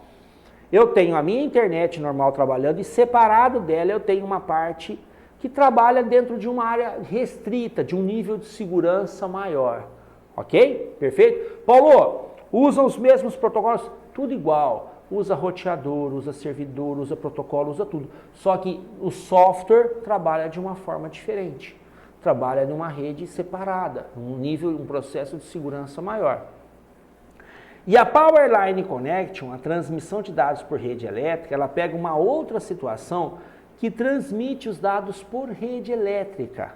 Essa é uma tendência grande que vem vindo, você pode até ver pela imagem, que ela vai transmitir sinal por fio de rede elétrica. O mesmo cabo elétrico que transmite a energia leva sinal de internet. Claro que não são esses cabos de rede de energia elétrica que nós temos, dessa forma são cabos específicos, é um processo específico com equipamentos diferentes, mas você hoje já consegue, no mesmo cabo que você transmite a rede elétrica, você transmite o sinal de internet no mesmo cabo. Você sabe muito bem que até pouco tempo atrás eu tinha que ter instalações diferentes. Se você fosse fazer isso em uma casa, por exemplo, você tinha que ter um espaço de alguns 10, 20, 30 centímetros entre o tubo que descia a rede elétrica do tubo de rede de computador. Hoje você já consegue transmitir todos esses dados para uma situação só. Perfeito? Ok? Então essas situações são extremamente importantes para nós lembrarmos nas provas. Power Line Connection, transmissão de dados por rede elétrica, Virtual Private Network, rede privada virtual, Wi-Fi, ok? Galera, vamos tomar uma água rapidinho e na volta eu vou trabalhar com alguns exercícios de internet para nós podermos começar a fixar essa ideia juntos, ok? Vamos lá? Nós estamos conversando sobre redes e eu trouxe algumas questões porque eu acho importante essa situação de nós termos uma ideia de como as coisas aparecem em concurso, de como as coisas caem em concurso, né? Então, eu sempre trabalho nesse procedimento, porque eu acho que não adianta só eu trazer a base teórica. Olha essa pergunta aqui, uma pergunta simples, você vai concordar comigo. O navegador de Internet Explorer versão 11, lembrando que o Windows 10, ele traz o Internet Explorer instalado como padrão, lá na pasta onde você encontra lá o Paint, calculadora, bloco de notas, papapá, você vai achar o Internet Explorer mesmo. E você também encontra instalado o Edge, ok? Perfeito? Paulo, qual que é a diferença básica entre eles? Gente, basicamente, o Edge, ele é voltado mais para uma conexão de velocidade, certo? E o Internet Explorer é mais baseado na questão de segurança de informação. Não que seja assim explícito, mas você percebe que é mais ou menos por ali que se trabalha, tá ok? Repito, não é uma informação da Microsoft, não é nada explícito, é apenas uma situação que a gente percebe no dia a dia. Então tá ali, ó. O navegador Internet Explorer versão 11, desenvolvido pela Microsoft, é um browser padrão do Windows. Esse navegador tem como provedor de pesquisa padrão qual deles? Olha que pergunta capciosa. Por quê? Resposta A da prova, Google. Aí o cara tá naquele pique, naquela adrenalina de concurso, ele manda lá o sapato num Google da vida. E você sabe que a resposta é Bing, tá? Então a resposta dessa primeira questão seria a questão C. Muito cuidado com esse tipo. Esse é o tipo de pergunta mais fácil para nós cairmos. Porque quando você lê, você já fala, pô, beleza, essa tá de boa. E aí você quebra a cara. Então muito cuidado com isso aí, tá bom, gente? Beleza? Vamos ali. A respeito da internet e das particularidades de seu uso, analise as afirmativas a seguir. Tá. A internet é uma rede mundial de computadores de uso livre. Em muitos países, o usuário doméstico tem acesso à internet através da compra de pacotes de serviço ofertados por provedores que costumam ser empresas privadas. Tá. 2. Vou ler de novo a primeira, tá bom? A internet é uma rede mundial de computadores de uso livre. Em muitos países, o usuário doméstico tem acesso à internet através da compra de pacotes de serviço ofertados por provedores que costumam ser empresas privadas. Está muito dentro da nossa realidade. Você concorda comigo? Mas vamos ver as outras. O serviço de internet oferecido nos principais centros urbanos do mundo é muito lento.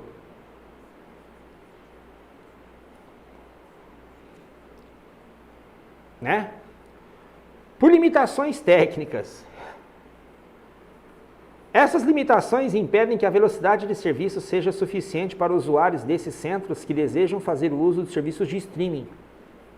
Streaming é a transmissão ao vivo. Nós temos o streaming ao vivo e o streaming por demanda. Quando aparecer em prova, por exemplo, download por demanda, não sei o que, vídeo por demanda, é o seguinte, ele vai baixando conforme você vai assistindo, tá? Stream é transmissão ao vivo, diretão ali mesmo, o cara está fazendo um ao vivo contigo. Quando aparecer serviço de download por demanda, ele baixa um pedaço, executa, ou você baixa outro pedaço, executa, baixa outro pedaço, executa, beleza? Então, o download por demanda, ele é baixado aos poucos. Traz um pedaço, executa e vai trazendo assim, ok? Beleza? Mas acho que você percebeu comigo, cara, que a questão 2 está totalmente fora de sintonia. Questão 3. O navegador de internet mais utilizado mundialmente ainda é o Internet Explorer, seguido de perto pelo Google Chrome. O navegador de internet mais utilizado no mundo ainda é o Internet Explorer. Rapaz, essa daí é uma sinuca de bico pro cara mesmo. Essa daí deixa o cara numa situação delicada. Galera, apenas a questão apenas a situação 1 está correta nessa história. A questão 2 ficou nítido, beleza? E a questão 3 traz ali, o navegador de internet mais utilizado no mundo ainda é o Internet Explorer. Hoje é o Chrome. Muito se dá pelo fato dos aparelhos dos smartphones, tá certo? Que traz a plataforma Chrome como padrão, beleza? Então a única questão exatamente correta dessa pergunta, que não há discussão, é a questão número 1. Fechou? Beleza? Então vamos lá. Esse PowerPoint está liberado para vocês na plataforma, junto com outro material de segurança de informação também está disponibilizado para vocês na plataforma, ok? Podem fazer o download, se já não fizeram, né? Com relação à internet, indique a afirmativa quando você estiver em concurso e ele pedir a resposta incorreta, grifa, faz um círculo, uma elipse, um quadrado, marca qualquer coisa, morde o dedo, porque você quer procurar a resposta certa e na verdade ele quer a resposta errada. Então, por favor, fique atento na hora de uma prova para você não ser induzido ao erro ali, tá bom? Tá. Então ele quer a incorreta. Me acompanha na linha de raciocínio. A grande vantagem do e-mail é que a comunicação entre duas pessoas só será processada se elas estiverem conectadas simultaneamente. Para o mundo que eu quero descer. Você já entendeu? Quer dizer que o e-mail só funciona se os dois caras estiverem conectados ao mesmo tempo? Show de bola. Essa o cara quis me dar o ponto. Mas vamos ver se tem alguma besteira pior. O endereço de correio eletrônico, e-mail, tem o formato nome, @ domínio. Um endereço de correio eletrônico, e-mail, tem o formato dele. Beleza. O nome do usuário, @ o domínio que está sendo usado. Você lembra que o domínio eu já expliquei lá no começo da aula hoje. Nada demais. C. O navegador permite a visualização de informações disponíveis na internet. Existem vários navegadores disponíveis para a utilização que apresentam características similares para a navegação. Nada demais também, beleza? Existem vários navegadores, normal. Pop-up é uma janela que se abre no navegador quando acessamos uma página web que contém alguma hiperligação especialmente programada para oferecer maiores informações. Perfeito. Pop-up é quando você acessa um site, ele abre uma janela normalmente de propaganda, muitas vezes para pedir nome de usuário e senha também, mas normalmente de propaganda. Então ele coloca aqui, pop-up é uma janela que se abre no navegador quando acessamos uma página web que contém alguma hiperligação especialmente programada para oferecer maiores detalhes. Beleza. Realmente, eu acho que não caberia discussão nessa pergunta. A número 1 está gritando ali que a resposta A está gritando que está errada, né? Então, a resposta, a alternativa correta para essa questão seria a questão A ali, ok? Lembrando que todas as questões que eu trago são questões de concursos públicos. E eu sempre trago questões, procuro pegar as questões por estatística, que houver um índice de acerto de médio para alto. De médio para alto, tá? Então como é que um cara erra uma pergunta dessa, Paulo? Primeiro, porque o incorreto derruba, o cara está procurando a resposta certa. E segundo, o excesso de confiança numa questão simples, né? Olha essa daqui. Sobre os cookies de internet. Selecione a opção abaixo que corretamente o conceitua. Beleza, então uma das opções abaixo diz exatamente o que significa isso, tá? Um cookie é um arquivo de texto simples existente em sites da internet, servindo para armazenar as informações principais deste, como escolher o idioma em que o site será apresentado ao usuário. Os cookies são a forma que os navegadores de internet armazenam todo o histórico de navegação do usuário. Os cookies são arquivos de configuração que, quando usados de forma maliciosa, permitem que os e-mails enviados pelo usuário sejam monitorados. Os cookies são arquivos de configuração utilizados pelos sites que permitem que vírus ou ataque de hackers atinjam o computador do usuário. Olha, gente, ele perguntou o conceito de cookie, ou cookie, como queira. E para mim ficou muito simples, que a única opção que atende a necessidade, não completamente, mas que também não está tão errada quanto as demais, é a questão número 1. Um cookie é um arquivo de texto simples existente em um site de internet, servindo para armazenar as configurações principais deste, como escolher o idioma em que o site será apresentado ao usuário, armazenar, como por exemplo, situações como o nome de usuário e senha. Ele não colocou na resposta, até porque se colocasse ficaria gritante. Mas além dessas informações específicas do usuário, também armazena, dentre outras situações, nome de usuário e senha. Beleza? Então, questão A ali, resposta certa, sem medo de ser feliz. Vamos lá. A navegação anônima, proporcionada pelos navegadores atuais, permite navegar sem registrar as páginas acessadas. Em relação a este recurso, assinale a alternativa correta.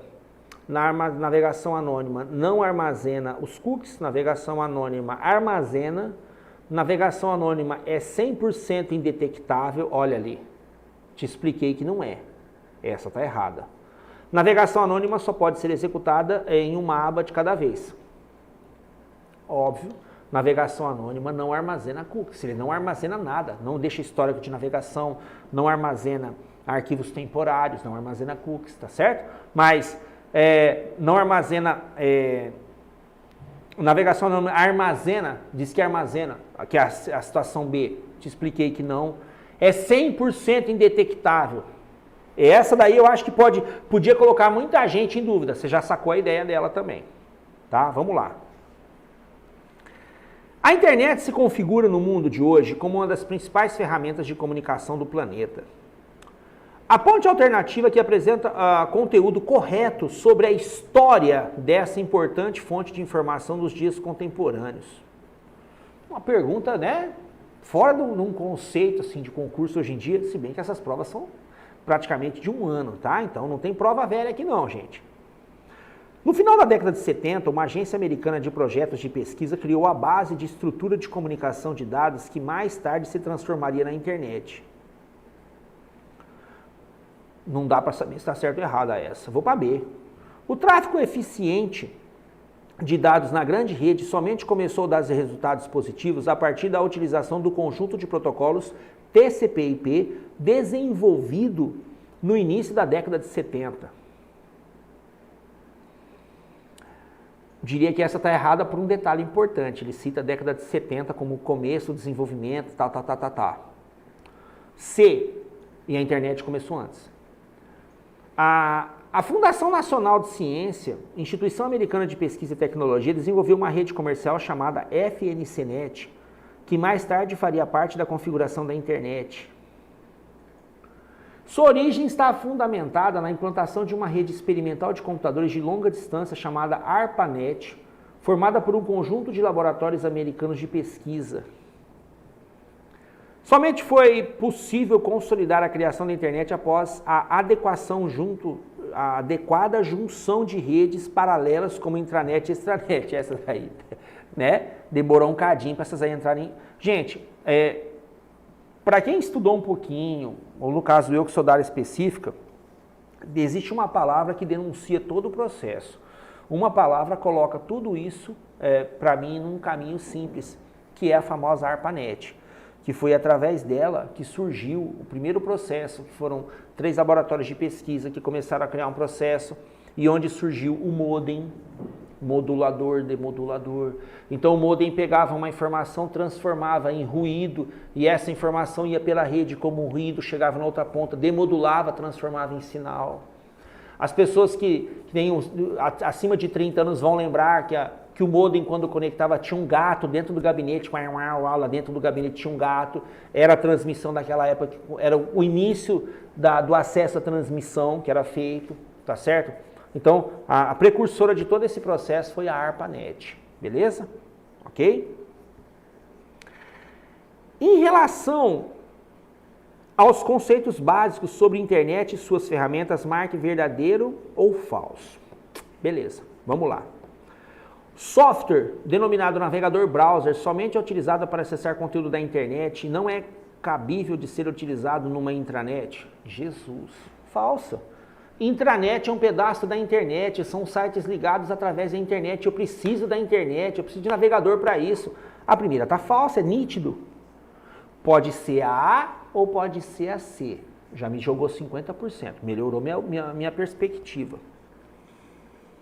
No modo de navegação em private, do Internet Explorer, o histórico de navegação, assim como os dados de formulários, os nomes de usuários e as senhas digitadas pelos usuários são excluídos quando a janela do navegador é fechada?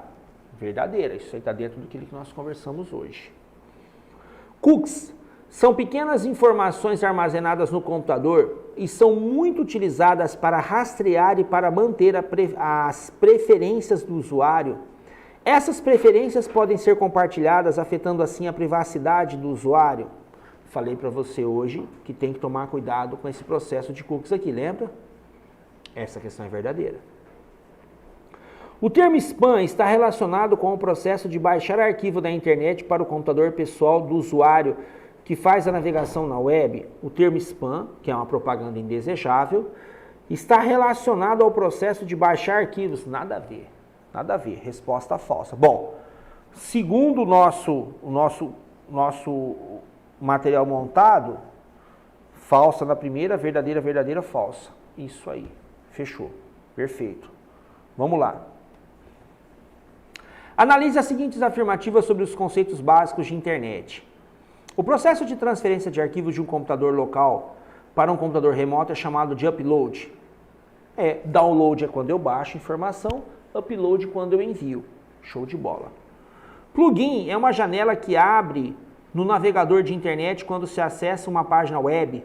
É um recurso de publicidade usado para a transmissão de anúncios.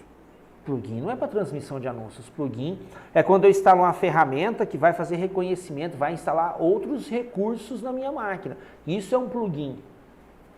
Pop-up é um software, não. Pop-up é aquela janelinha que nós respondemos uma questão anterior ali. Ó, gente, só a questão 1 aqui. Beleza. Vocês ficam torcendo para eu errar, fala a verdade. Eu também. Em relação aos conceitos básicos referentes à internet, analise os itens a seguir e marque a alternativa correta. O acesso ao conteúdo da internet é fechado e restrito. O acesso ao conteúdo, se é fechado e restrito, isso aí eu posso até discutir algo parecido em uma intranet, em uma extranet, mas a internet? Internet é uma rede baseada nos protocolos TCP e IP. Isso é verdade, nós vamos discutir no nosso próximo bate-papo. Internet é uma rede de computadores pública. Internet, sim. Show de bola. Vamos lá. Assinale a alternativa contendo o nome dado à janela que se abre no navegador de internet quando o usuário acessa uma página web ou algum link de redirecionamento. Normalmente, essa nova janela apresenta informações de destaque do seu próprio site ou, na maioria dos casos, publicidade e anúncios. Assinale a alternativa contendo o nome dado à janela que se abre no navegador da internet quando o usuário acessa uma página web ou algum link de redirecionamento. Normalmente, essa nova janela apresenta informações de destaque. Gateway, ele é um tradutor, ele traduz informações de uma rede para outra, porque cada rede tem o seu IP, tem o seu protocolo de comunicação, é como se fosse o idioma nela. E aí, para que uma rede converse com outra, eu preciso de um tradutor no meio desse caso. Entra o Gateway em ação. Nickname, nome. QR Code é aquele código de leitura que a gente usa bastante. Trojan é o famoso cavalo de Troia, né? O Trojan Horse. Perfeito? Em muitos concursos, o conceito cavalo de Troia não é considerado como vírus. Vírus é o que está dentro dele. Muitas prestadoras usam isso. E na minha opinião, a resposta certa é pop-up. Por que pop-up? Porque ele começou lá em cima falando que abriu uma janela extra. Show de bola. Abriu uma janela extra. Vamos lá. Os termos de internet, os termos internet e World Wide Web são frequentemente usados como sinônimos na linguagem corrente. E não são por quê? A internet é uma coleção de documentos interligados, páginas web e outros recursos, enquanto a www é um serviço de acesso a um computador. A internet é um conjunto de serviços que permite a conexão de vários computadores, enquanto o www é um serviço especial de acesso ao Google. A internet é uma rede mundial de computadores especial, enquanto o www é apenas um dos serviços que funcionam dentro dela. Tem lógica. A internet possibilita uma comunicação entre vários computadores, enquanto a www o acesso a um endereço eletrônico. www acesso ao correio eletrônico. A internet é uma coleção de endereços eletrônicos, enquanto a www é uma rede mundial de computadores com acesso especial ao Google. Gente, não sei a opinião de vocês, mas para mim a resposta correta é a C. E vou te dizer por quê. A primeira questão diz, a internet é uma coleção de documentos interligados e outros recursos, enquanto o www é um serviço de acesso a um computador. Não é um serviço de acesso a um computador, o www, nós conversamos hoje. A internet é um conjunto de serviços que permite a conexão de vários computadores. E, enquanto o www é um serviço especial de acesso ao Google, piorou, né? C. A internet é uma rede mundial de computadores especial, enquanto o www é apenas um dos serviços prestados. Perfeitamente. A questão C, na minha opinião, é a correta. D. A internet possibilita uma comunicação entre vários computadores, enquanto o www acessa o endereço eletrônico. Não, nós sabemos que o www me leva para outro sítio, outras ferramentas, mas até pode me levar para um Hotmail, para um Gmail, enfim, mas não é específico para isso. A internet é uma coleção de endereços eletrônicos, enquanto o www é uma rede mundial de computadores. Óbvio que não, então a resposta C está correta, perfeita.